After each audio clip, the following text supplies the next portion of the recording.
లేదు. నా యందు నాకు ఏ దోషము కనబడట్లా. మనం అనుకుంటాం నేను నీతిమంతుణ్ణే, నేను నీతి గలవాడినే, నేను పరిశుద్ధుణ్ణే, నాలో ఏ దోషం లేదు, ఏ అపవిత్రత లేదు, నేను నీతిమంతుణ్ణి అనుకుంటాం. అందుకని పౌలు గారు అంటాడు, నా యందు నాకు ఏ దోషము కానరాలేదు, అయినను ఇందువలన నీతిమంతునిగా ఎంచబడను. ప్రభువే, హల్లెలూయా. మనల్ని ఎవరు విమర్శించరు.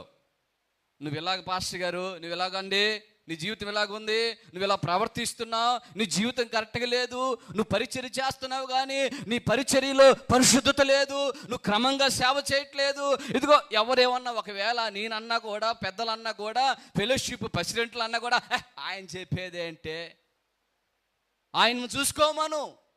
అందుకని ఎవరిని విమర్శ